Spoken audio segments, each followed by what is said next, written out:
Hi everyone! So welcome back to my channel. I'm going to be talking about some stuff that I've been meaning to get to but I just never did, and that is my spatial finals. So I have finally finished my finals for RISD, and so because I go to an art college, all my finals are usually art projects, and so I want to talk to you guys about what's in this little basket, which is my finals. So I'm not going to entirely walk you guys through every single thing about this project because first of all, there's a lot to it, and second of all, I have documented quite a bit of my progress on both my Instagram, which I will link right here, and also on this channel. So I've made two videos of me doing this project. One is painting with me and one is glazing with me, so feel free to check that out too. I can also link them in the description for you when they come out. With that being said, I've made a couple videos, so I'm not going to go through every single detailed process of this project, but if you have any questions, feel free to ask me in the comments below after you finish watching this video. So for my final project, my assignment was formlessness. What the heck does that mean? Well, you get to decide. So my professor made us do a project based on formlessness, and that was what the heck is form and what the heck is the lack of it. So with my own definition, I have decided to go with crowd psychology, which is related but not related. I actually have footage of my crit. So the first thing I want to do is show you guys my actual crit. I had my friend record it for purposes of documentation, but also to show you guys. So here's what my crit in class was like for my final. I know there were different definitions of form, just like as a concept, and then that's what I was basing formlessness off of, was the absence of form. And so I wanted to focus on something when it came to the material aspect of something that could like change in mass, like grow and shrink, but also like add mass and like separate and things like that. So like a change in mass. But when it comes to actual materials, it's hard to find something that can actually do that. So then I turned to a different aspect, which is society and people and how that kind of functions. So I focused a lot on crowd psychology or crowd theory. And so the idea is that for this part, I encourage you guys to get to like eye level, this little crowd psychology. It starts off with the individual, which is one person, and they have like thoughts of their own. You can kind of function and they'll move however they choose to, but when you start adding more people to a crowd, the mindset of the crowd changes, which causes the mindset of individuals to change, and I kind of just represent that through the movement of the water. But when you have a crowd of people, it becomes a form of itself where the crowd becomes a single identity, and the identity of the individuals start merging into one. Instincts of individuals start changing, and instead of doing things that like benefit yourself, you start changing your mindset and you start doing things that may benefit the crowd. So the crowd kind of becomes an entity of its own, which is something that I really wanted to focus on here. And people do start changing the way they act, which is why like in riots, numbers are very important, and in like mass protests and things like that. So that's why the power of a crowd is so important when it comes to numbers, and the more people there are, the way people act changes. And so for the material, I wanted to create individuals, and then for the non-material, I wanted to create the entity of a crowd that is more of a theory than an actual physical manifestation. And with crowds, they can shrink or grow, and with the distance of people moving apart and closer together and their relationships towards each other, that also changes the crowd itself. So with all that stuff, wow, that was a lot of stuff, huh? That's what a final crit looks like. First of all, it's just me rambling on. The other part is the actual physical project itself. So I made, as you saw in the video, a bunch of tiny little people, and I'm not gonna show you. Actually, I will show you all of them, but it's gonna take me quite a while to get through them. As you can see, they're just little people, and the trick is that they look like ordinary people until you put them in water, and then they stand up. And so all of these little people, there are 31 in total because that's how many I could finish in a week or two. Here they all are. They all look different, all hand painted, all handmade. There were no molds that were used. I hand sculpted all of them.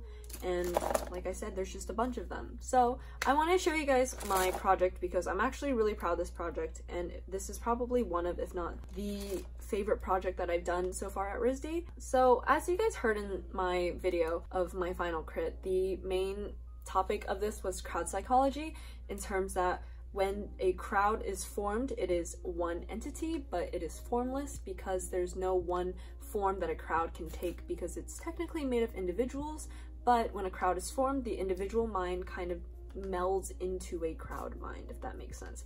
I'm not going to go too far into crowd psychology because that's not really what I want to talk about. I just want to talk about these cute little guys that I made because I really, really like them. If I had any inaccuracies with crowd psychology, I'm so sorry. I'm not a psychologist. I did minor research on it for this assignment. I was more focused on just making cute things. I hand sculpted all of these and I hand painted all of them, and they all look different because they're all supposed to have their individual identities, right? And so I have just so many of them, and it took me quite a while. As you can see, they're all different, and I had probably the best crit I've ever had with these little guys because they just attracted attention so well. Everyone wanted to find one that looked like themselves. All my friends were so interested, and everyone in my class was talking about it before my crit even started. So that was amazing. It was a great feeling to realize that everyone really liked my project. I think it's really important to make things that you like, and this project, I really like these guys, like a lot. I'm glad I got to do this. And yeah, so let's do some close-ups now. So I realized that, to be honest, there's not much to talk about this project if I'm not majorly just talking about the concept with this project. So here's two of them that I really, really like. This one's a little girl with oranges, and this one's a little girl with overalls. And as you can see, they all have a lot of detail. A lot of them have pockets on the back and things like that. And I think I'll just go through all of them and kind of vaguely show you guys what they all look like. But here's another little guy. So the way I made these is I made them all out of polymer clay, and the color didn't really matter, but I chose white Sculpey just because I knew that the paint would probably show up best on white Sculpey. So after I molded the bodies and the heads, I would connect them together, and then I created these little guys. And then also their hair, they all have different hair and stuff, and so that was also another thing I had to consider when making them. And then with this, after that, I bake them because that's how polymer clay works, right? You bake it in the oven and then it gets hard, and then after that, I decided to glaze them. So I used UV resin, which means they had to sit out in the sun for quite a while, which is a really tricky thing to do, especially when it's cloudy a few days before. And if you guys want to see all my struggles with actually making this project, you can see a bit of it in my vlog. I've made a couple vlogs over May, so if you just go through and look at those, if you find the one about finals week, then you will see me freaking out. But yeah, the glaze, the UV resin makes them super, super shiny, which is really, really nice. And because my project takes place in water, a lot of people actually thought that these little people were wet, but actually they're just super, super glossy, which is just like a nice aspect. I think it's a nice finishing touch, and it makes them look a lot more professional than if they were just to be coated in acrylic, which is what I used to paint them. After I painted them, I sealed them with UV resin, which is really, really nice, and it also makes them a lot stronger, so that if I drop one of them, which I've only dropped one of them, but if you do happen to drop them, they have a less likely chance to break. And so I think that's pretty important when you make things that you really, really love and you don't want them to break.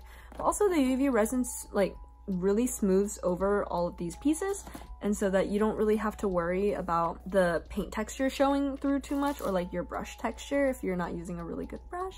I've also seen a lot of people like coat polymer clay with UV resin as a glaze, so I kind of knew that this could be done. This wasn't something that I like invented, but I did create these little guys. Like I said, the main aspect is that they float in water, and here they all are. So because their heads float in water, they look like they're standing up, which was the main aspect of my project because it makes them look like little people, and it makes them look like they're actually a crowd and they actually have life in them, and they can just like float around and do little things. So that's really exciting.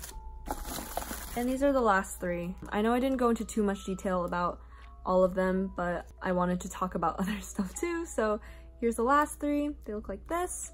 And yeah, so that's everyone. This isn't even everyone. This is like half of them. I can't even hold all of them because there's so many. Here's another handful of them.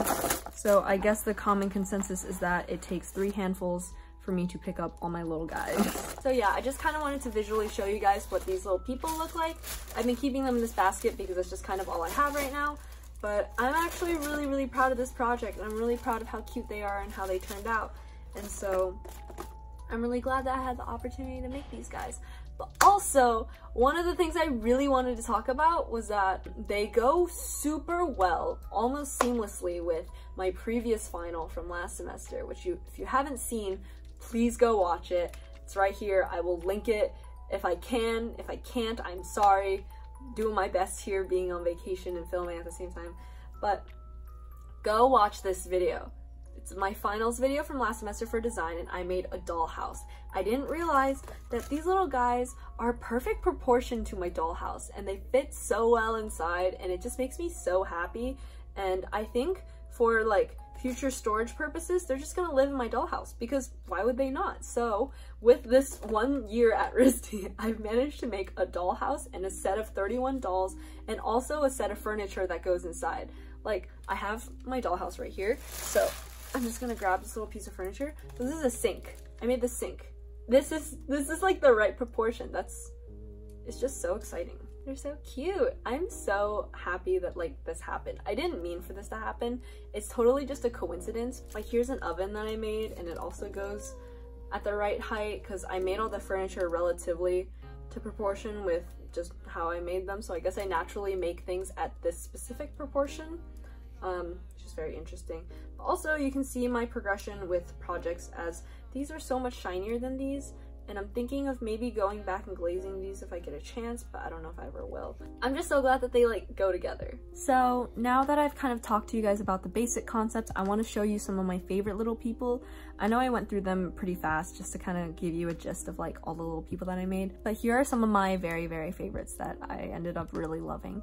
So this is one of them. So I originally made this guy in a part of a set with this person and this person, because they all have little stripes on their shirt, but when you see them separately, you can't really tell they're part of a set, which is kind of the point I was going for, actually. If you look at his shirt, one of my friends told me during crit that this looks like a cucumber, and she thought it was a cucumber, and I thought it was so funny that this little guy would just have a cucumber on his shirt. And I really like how the green came out, actually, with just these colors, so he's definitely one of my favorites. Along with this girl, which was also part of the set, because I made her ponytails like little bobble things, which I think are really funny and cute. I think it just adds a lot of character, because I don't know, it's different than all the other ponytails I do, which look like this. She's also, I love her hair, and I started doing this little thing where they all have little like tufts of hair at the top, which is, I like it a lot.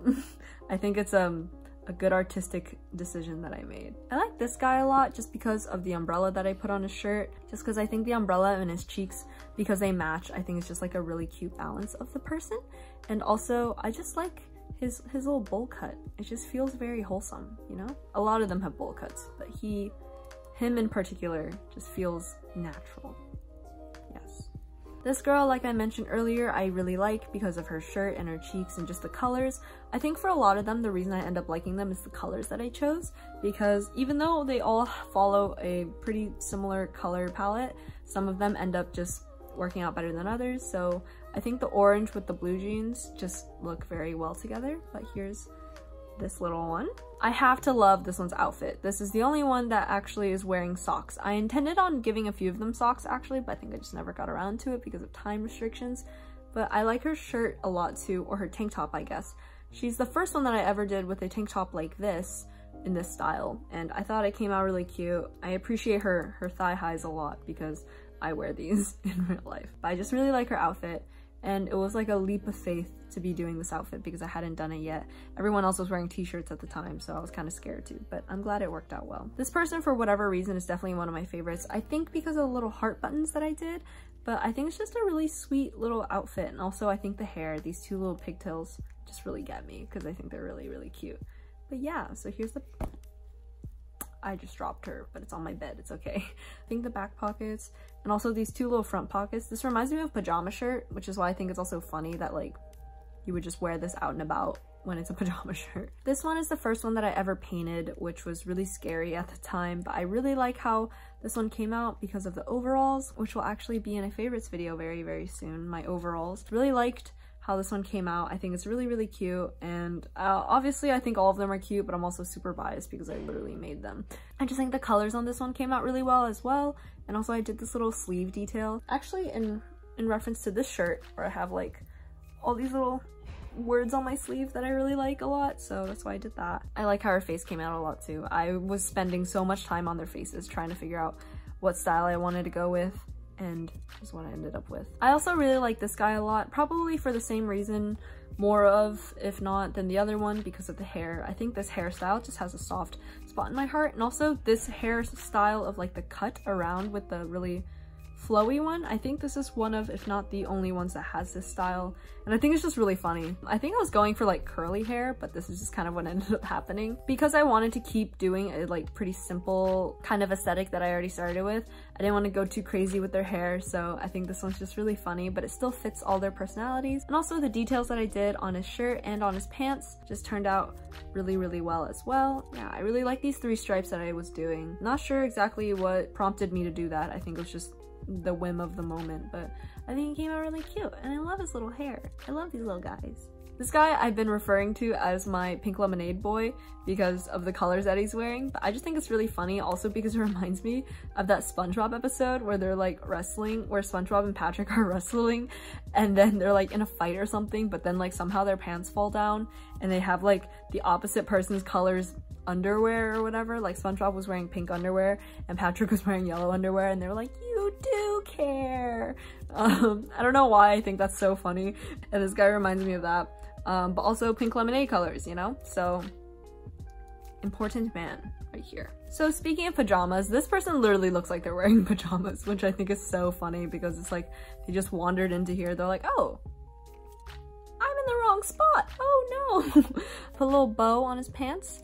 And also I think because the colors are so homogenous, it literally just looks like pajamas at this point. Very cute regardless, I think. This little girl I really like because of her shirt and also the whole outfit itself. It feels very sporty but very loungy, which is something that I would totally wear. Like this is either like elementary gym class or college student who's too tired to care at this point.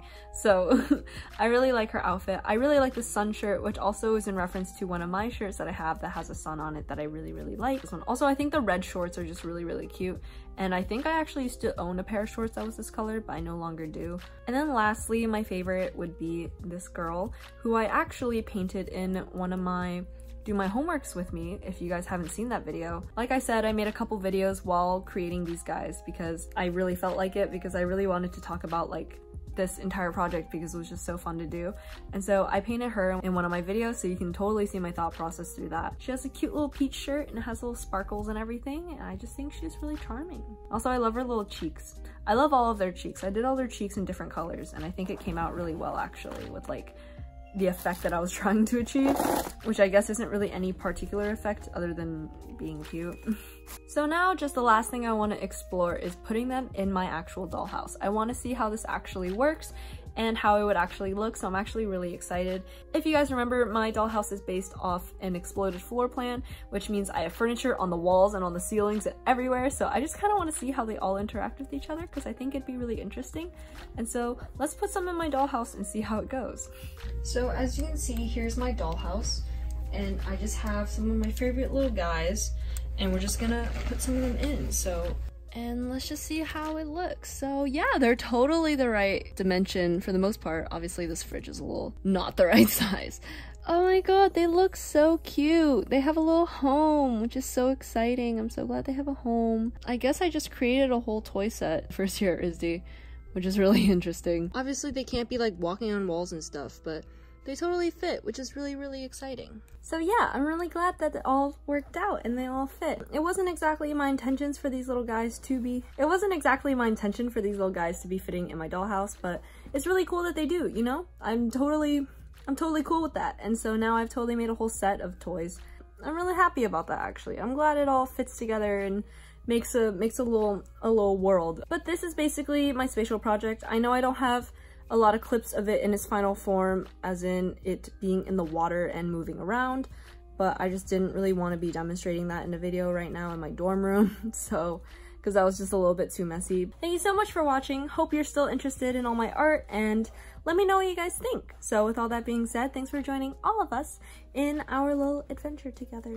this was my final project for my final class at RISD as a freshman, so I'm officially a sophomore now. So hope this was interesting. Go watch all my other videos that I've made on this project if you haven't already. I think it'll give you a lot of context, as well as my vlogs during this week, and I think you'll be caught up to date by then in this project.